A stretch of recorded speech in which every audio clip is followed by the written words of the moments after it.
যাদের কুরবানি দেওয়ার নিয়ত করেছি, আল্লাহ তাআলা তাদের নিয়তকে কবুল করুন বলে আমিন। আর যারা নিয়ত করি নাই, মানে অ্যাবিলিটি আছে, সামর্থ্য থাকা সত্ত্বেও যারা নিয়ত করি নাই, তাদেরকে অনুরোধ করব আমরা নিয়ত করে ফেলি। কারণ এই কুরবানির মাস আগামী বছর পাবেন কিনা এটা আমরা কেউ জানি না। আপনি জানেন আগামী বছর পর্যন্ত বেঁচে থাকবেন, চিন্তা করছেন এবছর না দিয়ে আগামী বছর দিব, এবছর দিব না আগামী বছর দিব। আগামী বছর আপনি মাটির নিচে কবরে, তো কে দিবে? এই জন্য সুযোগ থাকা সত্ত্বেও ইবাদতের যখন যে সুযোগ আসে সেটাকে কাজে লাগানো, এটাকে কি কাজে লাগানো, কারণ পরবর্তীতে এই সুযোগটা আর হয়তো আসবে না। রাসূল করিম সাল্লাল্লাহু আলাইহি ওয়াসাল্লাম কুরবানির বিষয়ে হাদিসে বলেছেন, আয়েশা সিদ্দিকা রাদিয়াল্লাহু তাআলা আনহা থেকে বর্ণিত, রাসূল করিম সাল্লাল্লাহু আলাইহি ওয়াসাল্লাম বলেন, মা আমিলা ইবনু আদম ইয়াওমান নাহরি আহাব্বা ইলাল্লাহি মিন হিরাকাতি দামিন ওয়া ইন্নাহু লা ইয়াতি ইয়াওমাল কিয়ামাহ বিকুরুনিহা ওয়া শাআরিহা ওয়া তারিহা ওয়া ইন্নাহু লা ইয়াফউ মিন আল্লাহ বিমাকানিন ক্বাবলা আন ইয়াকা'a 'আলা আল-আরদ ফাতিবু বিহা নাফসাহা। আয়েশা সিদ্দিকা রাদিয়াল্লাহু তাআলা আনহা থেকে বর্ণিত, আল্লাহ রাসূল বলেন, কুরবানির দিনে অর্থাৎ জিলহজের 10 তারিখ, এই তারিখে তো কুরবানি, কুরবানির দিনে আল্লাহর কাছে কুরবানি করার চাইতে প্রিয় আমল আর কিছুই নাই।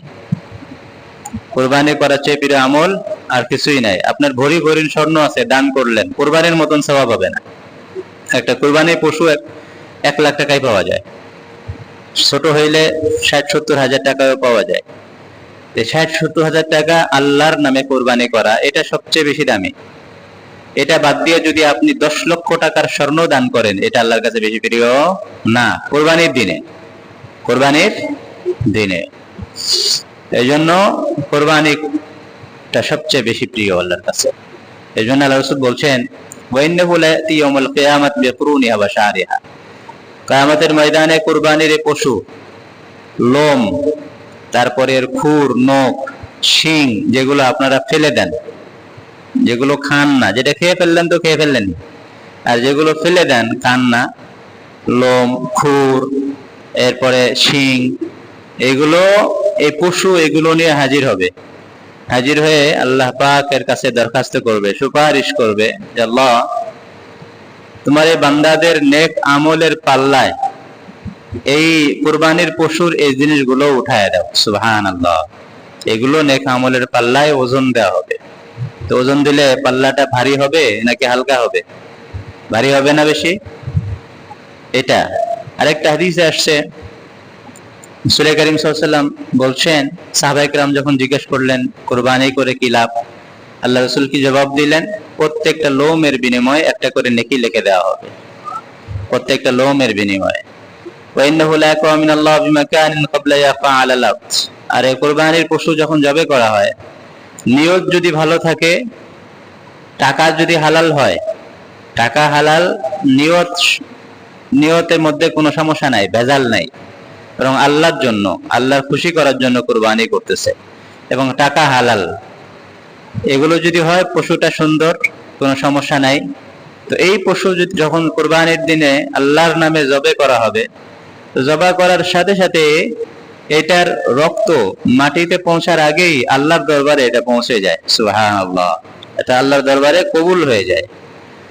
এই জন্য, আর কবুলিয়াতের জন্য প্রথম শর্ত হলো টাকা হালাল হইতে হবে। আপনি যে টাকা দিয়ে পশু ক্রয় করবেন সেটা কি হইতে হবে? হালাল পথের ইনকাম হতে হবে।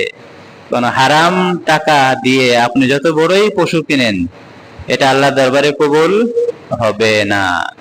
হারাম টাকা, 20 লক্ষ টাকা দিয়ে গরু একটা কিনছেন, ওই যে মাঝে মাঝে ফেসবুকে দেখা যায় বা ইউটিউবে দেখা যায়, গরু সুলতান, নাম কি দিছে? সুলতান, আছে না এরকম? তো এরকম যদি মানে আপনি 20 লক্ষ টাকা দিয়েও কিনেন, কিন্তু টাকা হারাম, কবুল হবে? কবুল হবে না।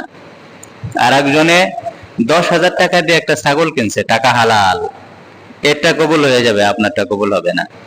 এই জন্য প্রথম শর্ত হলো টাকা হালাল হতে হবে। ইন্নাল্লাহা লা ইয়াকবালু ইল্লা তাইয়িবান, আল্লাহ তাআলা হালাল ছাড়া কবুল করেন না।